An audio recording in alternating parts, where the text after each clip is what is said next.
On my lands, we are live again with another episode of this amazing podcast. Welcome to the show, everybody. My name is Jay Connor, also known as the Private Money Authority, and I've got another amazing guest to join me today. If you're new to the show, you may not know that for the past 4 years, we're almost starting the fifth year of this podcast. I've had just amazing guests come on here, and today is no exception.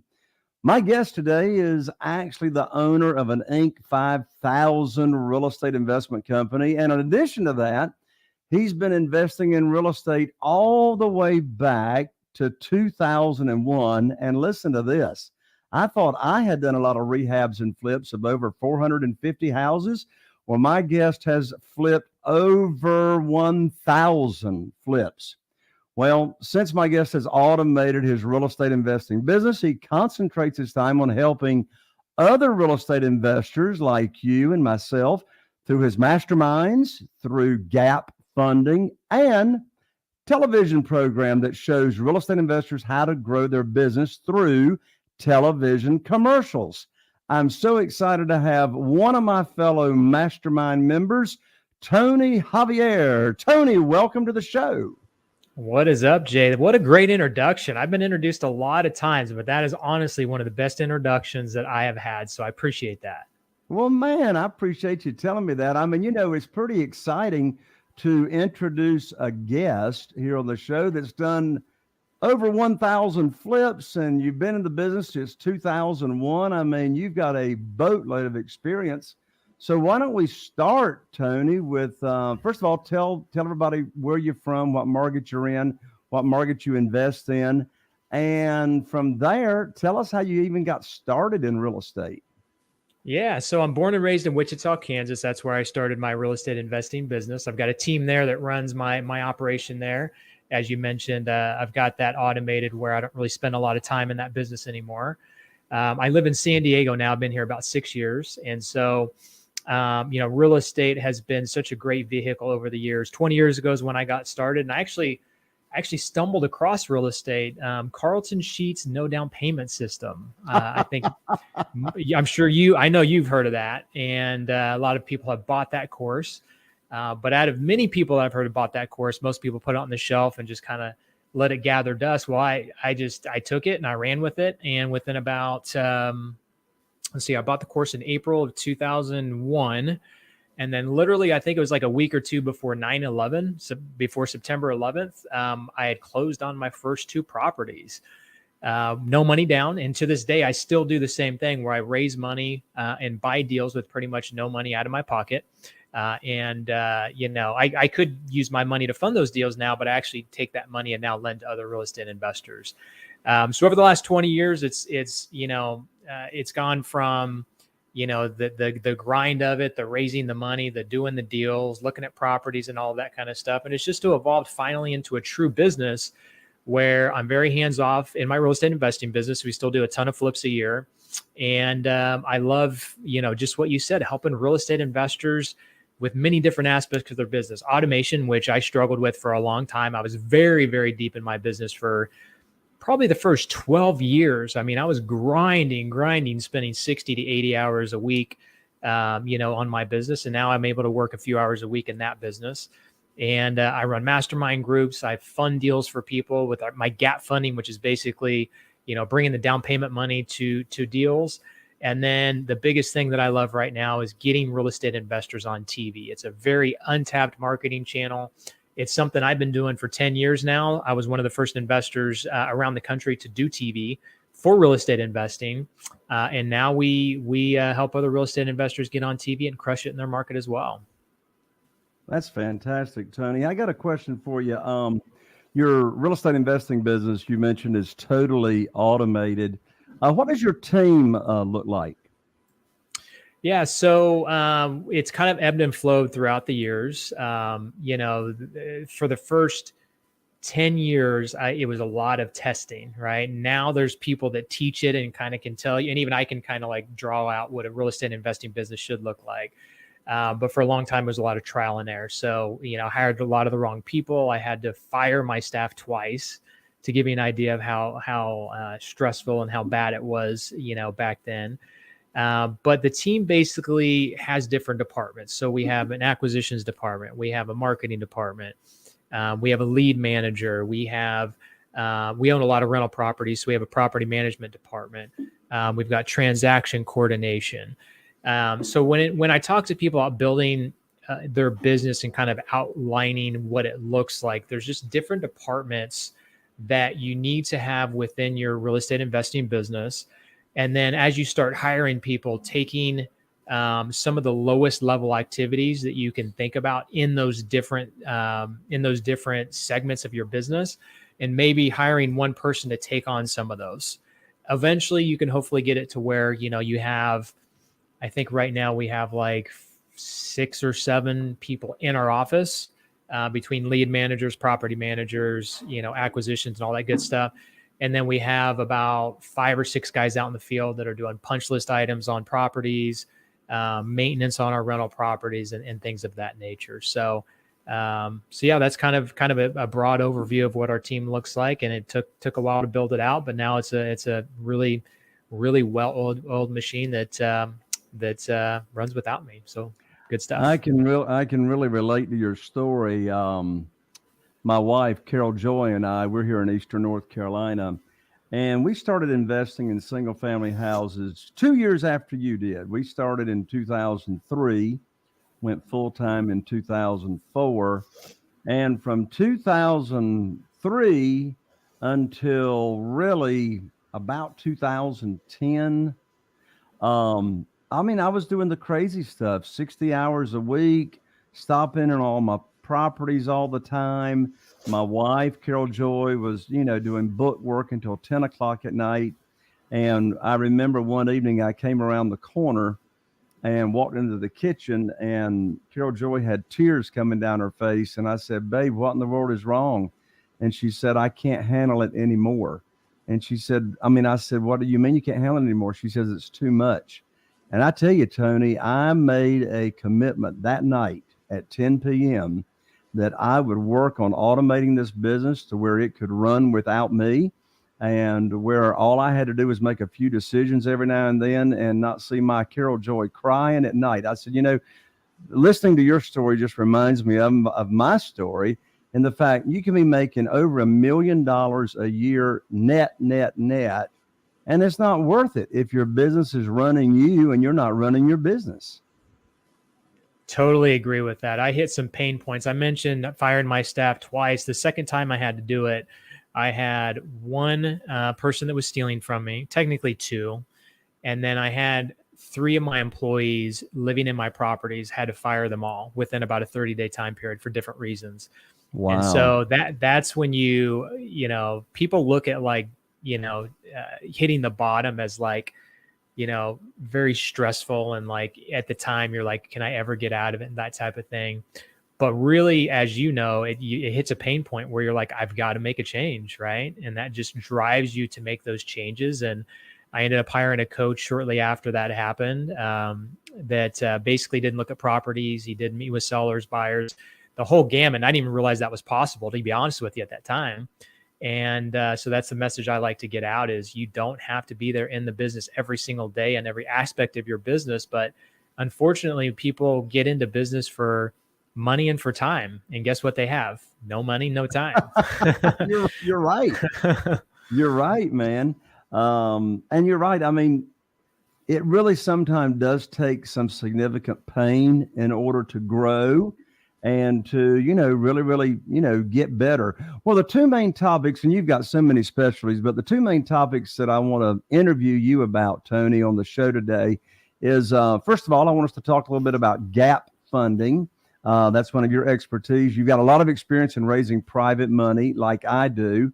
And I really want to hear you talk about, this thing called television and how in the world that, that's working for you and other real estate investors. So let's start with gap funding. You mentioned it briefly, but let's just make sure everybody understands. What is the definition of gap funding? Yeah. So about 4 years ago, I had a hard money lender come to me and say, "Hey, I can get a lot of different investors approved for first mortgage financing, first position lending, but they don't have the money to put down on the property. They don't realize how much money it takes to put down, how much it takes for the closing cost. And then after the closing, they've got holding costs. They've got to pay the interest. They've got to pay the utilities. There's, different expenses even after you close. And so he said, I've lent money on a few of these deals because they're really good borrowers. And, the deals went well. And he's like, I'm helping people do these deals they normally wouldn't be able to do. So he started sending me deals and I started funding them on the side. Just, hey, I'll fund that deal, whatever. And then I realized two things. One, it's a really good return because we do have to charge higher rates on a second. But then we were also meeting a need that wasn't out there. There's onesie, twosie real estate investors that do gap funding on a small basis, but there's no big lenders out there that are doing gap funding on a large level. So I thought to myself, wow, this is a huge opportunity for us to help people and really build a business. So about a year and a half ago, I decided to create a company out of it. And so we're lending deals all over the country where we bring the down payment money and closing costs. And then the borrower gets the first position lined up. And actually recently we just decided to start doing first lien positions as well. That way we can just do it all under one umbrella. And so when someone comes to us, basically, as long as the deal works, we can fund the deal 100% by bringing first position lending in and then bringing on top of it gap funding to where the investor has very little or no money invested in the deal. Of course, they're still going to have to, make interest payments and they're still going to have holding costs and things like that. But allows them to do more deals or to do deals they normally couldn't have done just because they don't have the money to do them. That's fantastic. Well, there's no doubt you are filling a big, big need there, Tony. I need to get you introduced to my mastermind group. Sounds great. I'd love to do some business. I hear that story, and I want to go ahead and tell the audience. I'm known as the Private Money Authority. So if you don't mind, Tony, I'm just going to digress for just 30 seconds and come right back to our interview. And I want us to move into television, but I want to let everybody know, Tony, the biggest question I get from real estate investors, brand new ones and seasoned ones, is I need the money. I need the money. I need the money. And folks, I just want you to know I'm so excited. I just finished writing this new money guide, which is called 7 Reasons Why Private Money will skyrocket your real estate business and help you build incredible wealth. If you've never raised any private money, this will teach you how to raise private money without ever asking anybody for money and get you on the fast track. You can download this money guide absolutely for free at www.jayconner.com/money guide. Again, that's jayconner.com/money guide. Get you on the fast track to private money. So let's move to this television thing, Tony, that you've really become an expert at. So first of all, tell everybody, how did you get into, and what triggered this, no pun intended, channel of locating motivated sellers? Yeah. So I've been in business 20 years now and about 10 years into the business, I guess it was about 12. I met a friend through a networking event, or met someone through a networking event, became a friend. He invited me to a poker game. So I go to this poker game, his friend of a friend, and this guy walks down the stairs. So in Kansas, we have basements. So we walk down the stairs this guy walks down the stairs and I'm like, that guy's on TV. I'm like, that's super cool. I get this celebrity factor in my head of like, man, I've seen this guy on TV a bunch. So anyway, sits down at the poker table, pretty much next to me. It might've been, a couple seats next to me. And so I just started talking to him like, hey man, I see you on TV. Like, how are your commercials doing for you? And he's like, that is the game changer. He's like, we've been doing TV for a long time and it's the only lead channel we have. We do $2 million of business just from TV by itself. And so I started drilling about it a little bit because I'm curious. And he's like, I'll tell you what, why don't you call my media guy, Drew? He's the one that got me on TV. He's the one that runs all my ads, all that good stuff. So I called Drew the next day and, asked him about TV. And he's like, yeah, let me look at some stations. Let me see if I can put something together for you. So he puts the schedule together for me and says, hey, does this look good for you? And I said, yeah, that's great. Let me put the script together. We'll go in there. I'll go in there. I'll shoot the commercial. And he kind of talks me through it. And within about 30 to 45 days, I had a TV commercial and I was on the air. And so my first month I spent $3,000, and the first month I made $35,000 that month. Hey, So it that's just, not a bad ROI starting out like brand new on TV. nope, right out of the gate, right out of the gate. So, so that was 2012. So that's how it started.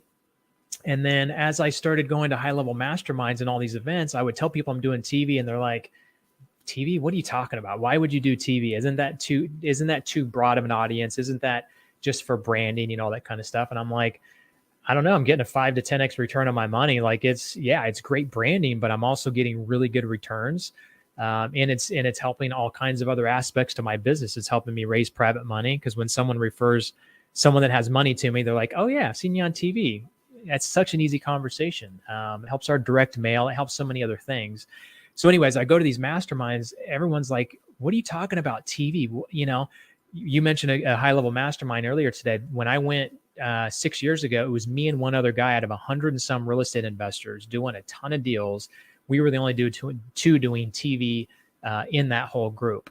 And so it's been a blue ocean for a long time, and it's still a blue ocean. So about a year and a half ago, it's been almost 2 years ago, someone talked me into helping real estate investors get on TV. So I went to my media guy, Drew, and I said, hey, I've got the scripts. We've tested the different stations. We tested the different shows. Like, we've got a good formula. Pretty sure it's going to work in other markets. Are you willing to give it a test run in other markets? And he's like, yeah, he's been doing media 20 plus years. He can buy anywhere. And he's done it for so long and bought, TV throughout the country. So it was second nature to him. And same results started happening with our clients. First month, they were popping deals that put them in the black very quickly. And so we've scaled it up, and we're managing TV commercials for about 120 real estate investors around the country. Wow. And it's one of those channels that it's a blue ocean. There's very few, if any, people doing it in most markets. And, there's so many other benefits outside of just the ROI, as some of them I mentioned. So yeah, it's taken on a life of its own. And, I'm pairing the gap funding with the TV. They're both blue oceans, and, people are coming to us for a lot of different needs. So we can drive leads to you through TV. We can help you gap fund them on the back end. And that's just been two great businesses that have worked together really well. Wow, that is fantastic. So am I assuming correctly that all of your clients' television ads are what we call direct response ads? They are, yes. So they're not just branding. It's not, when you have these big companies that do billboards and TV, I hate them because they don't have like a call to action, right? They're showing their logos, they're telling a story, and it's just like, they're confusing, right? For us, it's direct, like, hey, if you're looking to sell your house, give us a call today.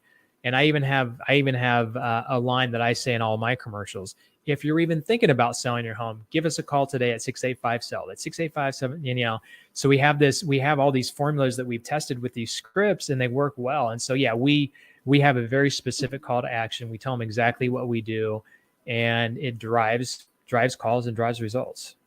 So in your television ads, is the only call to action a telephone number for them to call, or do you give a website, or only a telephone number? No, we do a telephone number, and then we do a website at the end, because there's some people that just want to research you, right? And if they don't have your phone number, or they don't have your website, they're going to Google and they're going to find your competition, right? So we put our website in there. But here's the thing about TV is anybody can do it, but not everybody can do it right. There's so many different pieces to what you have to do. So you have to go to the right stations. You have to buy the right shows. You have to negotiate the right rates. You have to get a phone number that's easy to remember. You got to get a website that's easy to remember. You got to have a clear call to action. You had to have a format of the commercial that's very easy for people to understand what you do. Because I've had other real estate investors either try to get on TV and they couldn't put all the pieces together. It's way too difficult. Or they put pieces together and they just didn't do it right. And so we've actually had quite a few people come to us and said, hey, I know TV works. We weren't able to do it. And we just put a few tweaks of what they're doing and we make it work. So I say that because it's not something you just want to throw money against the wall to make it stick, right? I did in the beginning, and luckily it worked out.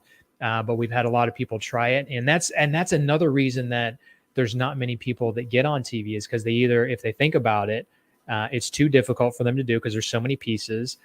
And even if they do think, or actually some people think about it and they're like, it's too expensive or it's just not for me, right? Even those, or especially those that say, I'm not good on TV, I can't do it, right? So we actually have some clients that come to us and I shoot the commercial for them. So we help them on that side of it as well to get their brand on TV. So yeah, it's been interesting just kind of seeing the evolution of TV and what we started with 10 years ago, and now how we progressed it into having our TV commercials run all throughout the country. Well, that's fantastic. You've actually got a totally done for you service if somebody doesn't want to be on the camera. Yeah. We have pretty much it's all done for you. And then if someone says we want you to shoot the commercial, it's like 99% done for you. All they have to do is approve the ad spend, approve the budget, and I do the commercial for them. So yeah, I actually have one client that's in 5 different markets, and he's spending over $100,000 a month. I think it's like closer to 150, and he's had to do almost zero work. He's like, I want to go here, shoot the commercial, give me the ad spend, and I'm going to go, right? He's just too busy to do all that. And most people are, right? And that's why, as I mentioned earlier in the show, that, when someone buys a course, they put it on the shelf. It's because they're so busy, right? And so when I launched this, I'm like, okay, I really want good success. I don't want to just sell a course. I don't want someone just, buy it and then never listen to the videos or whatever. It's like, no, I've got a really good guy on my team that can do the implementation or help me with it. And so when we rolled it out, it's like, we're just making it super dummy proof, where we know you're on the right shows. We know you're on the right stations. We know you have the right call to action, the right website, right phone number. It's all put together for you. That is fantastic. Now, one thing you mentioned a moment ago, and if people were not listening really, really close, they could have missed it. One thing you said was you even have got to know the right shows, the right television shows to buy to get the kind of response. So are you saying there really are specific television shows that you and your team have identified that are going to work better to get responses and calls from motivated sellers? 100%. It's similar to like pulling a list for direct mail, right? If you want the best results, you pick the lowest hanging fruit. So when people do direct mail, they buy a list so that when they target people, they know they're more likely to sell. So when we've had clients come to us that say, hey, we checked into TV, it's way too expensive. Or, hey, I'm thinking about doing TV. Here's the budget that this station gave me. The stations are going to try and sell you the most expensive stuff, which most likely is not our demographic, right? So we've had people come to us and say, hey, I looked at your program and I think I'm going to do TV on my own. Not many people want to, but we've had a few do that. And I'm like, let me see your schedule. I'd like to see it. Yeah, I'm not going to rip it off. I'll give you some free advice, right? So they'll show me the schedule and I'm like, why are you on HDTV? That makes no sense at all, right? The people that are looking on HDTV at shows, they already have money. They already have a house. They're looking for design ideas. That is not your demographic, right? And so, in the beginning, it was testing. It was like, hey, here's what we think our demographics watching based on, what the shows are and the times of day and all that kind of stuff. And then we proved it by taking that schedule that did well and adding other stuff on top of it and saying, okay, primetime news. Okay, does that work? Does that not? If it does, we keep it. If it doesn't, then, we take it out. And we test it for many months to make sure we have good data. So 100%, there are people that are your demographic that are watching watching certain commercials, certain times of day, or not certain commercials, but different shows that have the commercials that we're airing. And if you don't do it right, you're spending a lot of money on shows that don't have our demographic. Well, Tony, I know the audience that is listening right now, they want to know, okay, Tony, let's pull the curtain back. Let's give us some, juju juice here. What are some of the shows that you and your team have identified to target that actually reaches the ideal demographics of a motivated seller? Well, that's part of our formula. And unfortunately, we have a lot of clients that are running TV throughout the country. So I can't give you the formula because, we don't want a lot of competition for our clients. But just think about the shows that are either older people watching. And when I say older, we're, mostly 60 and up is what we're targeting, because they're either inheriting a property from, an 80 to 90-year-old parent, or they're looking to downsize and, get into something smaller, or potentially, move into assisted living at some point in time. And then also income demographics, right? So as you know, when you're buying properties from a motivated seller, they're typically not making a lot of money. So you just have to look at what the demographics are of someone that is potentially a little bit more of a lower income demographic. That's what we started with. That's what we started plugging in, and that's what we use all around the country. That certainly makes sense. Now, I want to ask you a couple of questions before we wrap up, Tony, that's sort of on the bigger picture, that your answers to these two questions can really resonate with everybody. And the first question is, if you could do it all over again, what would you do differently if you could start your business over? Yeah, that's probably the number one question I get on podcasts. So I'm glad you asked that, because that is a very good question. So two things. One is, for the first 10 to 12 years, I basically tried to do everything myself, meaning that, I had employees, but employees can only think so far, right? So I didn't have a mastermind group. I didn't have a coach. I didn't have a peer group. I didn't have someone like you, Jay, that I probably did have people similar to you, where I could call them and probably get advice, but I just didn't do it, right? So getting a coach, getting a mastermind group, and getting with high-level people like you, Jay, have been a game changer over the last 10 years. So that's number one, is getting help in many different forms. That could be, again, coaches, masterminds, all that kind of stuff. And then number two, I'm going to be a little biased, and that's TV. I wish I would have found TV sooner. I found TV about a little over 10 years, maybe closer to 12 years after I started my business. And it's the number one thing that has impacted my business, other than what I just mentioned with just getting help. So with TV, it's built credibility in my market. I'm a semi-celebrity in my market. So I live in San Diego. When I go to Wichita, people recognize me all the time, and they'll talk to me and, look at me differently and things like that, which, has its, pros and cons, obviously, but overall it's good. It's automated, right? So for those that don't like to pull lists, don't like to cold call, don't like to design direct mail and have to redo their mailing list every so often and redesign postcards, our commercials, when I run a commercial typically for a good 12 months at a time. There have been some commercials that I've tested, we know that haven't worked, that within a month to 3 months we aren't working, and we flip them back to our, better producing commercials. But the commercials that have done well have ran for 12 to 18 months at a time, and we don't touch it, right? So there's just a lot of different factors that, had I gotten into TV sooner, my business would have taken off faster, would have been more credibility, would have had a more automated business. And it's kind of interesting now when I get people come to me. I've been in the business for 20 years. So like when someone comes to me and they want to do TV and they've only been in business for a year, I'm like, I wish I had it when I was, a year in business, but are you really ready for it? But with all of the stuff that's out there now, and people being able to listen to podcasts and YouTube and things like that, they've got access to information. So they're crushing it out of the gate. And then they're coming to me after a year, and I'm like, man, you're really lucky that, number one, you crushed it out of the gate. Number two, you're able to add TV to what you're doing in such a short period, because it's really just going to amplify you that much faster. And it's not as expensive as you think. So, so I hope I answered your question there, Jay. You did. One final question, Tony. And after you answer this, I'm going to let you tell everybody how they can continue the conversation with you and get in contact with you. So here's the big umbrella question. Whether you're in real estate or anything, any kind of business, from your experience and your experience, your advice, your opinion, what do you think is the overall secret to success?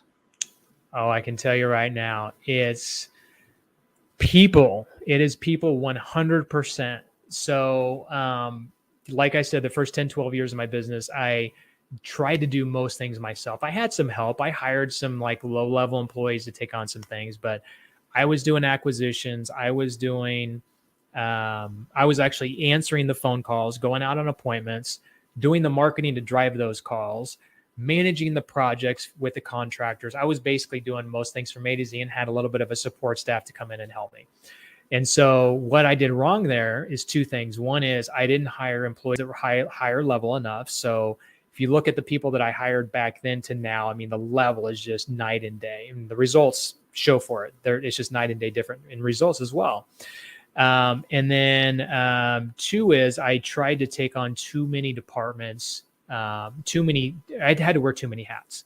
So what I suggest for people to do is to figure out what they love to do, what they're really good at doing, do those and that drive the results, which typically is money, right? Do those things first and figure out how to get rid of all the other stuff. If you can get rid of all the other stuff and you do what you love, do what drives results, and the money, things that are just higher level dollar activities, your business is going to change dramatically. And then also the people that I hire outside of my organization to run my Facebook ads, my YouTube ads, my, do my podcast, all that kind of stuff. Like back in the day, I would have done all that stuff myself, right? And so if you're looking to get to a certain level, do two things. One is find the right people. Well, first of all, figure out what you need to delegate and what you need to get rid of. And then two is find the right person and the right people to take those things on. There's a book called The Who by Dan Sullivan, and it talks all about that. Is when you want to get somewhere, don't say how I can do it, say who can get me there, right? So if you can get the people that can get you there on your team, you can project yourself to such a higher level. I run five different pretty high level businesses, and there's no way I'd be able to do it by myself. And there's no way I'd be able to do it with lower level and lower thinking employees. I had to hire up and hire some really good people to help me really scale up those businesses and do well with them. So, well, with what you just said, Tony, you are living out and giving the advice that my dad gave to me decades ago. And that advice was dictate, delegate, and disappear.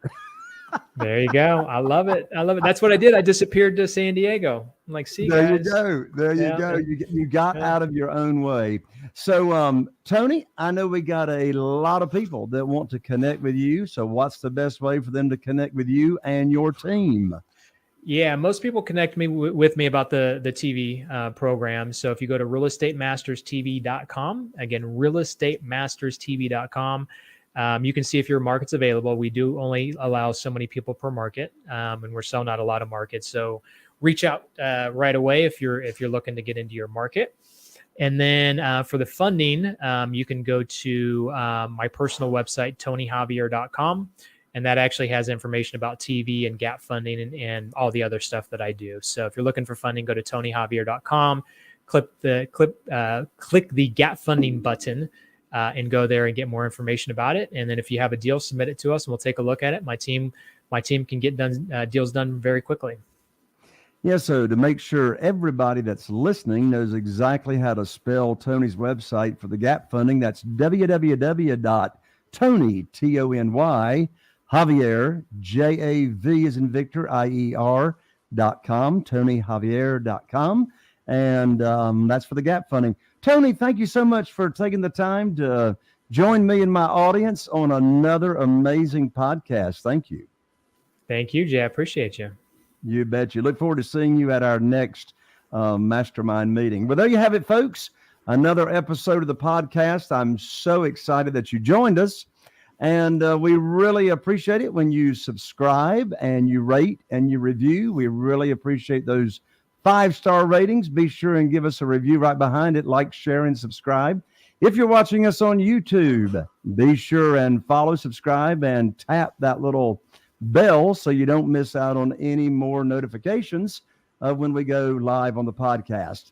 So I'm so excited that you joined us, everybody. Here's to taking your real estate investing business to the next level. I'm Jay Conner, the Private Money Authority, wishing you all the best, and we'll see you right here on the next podcast.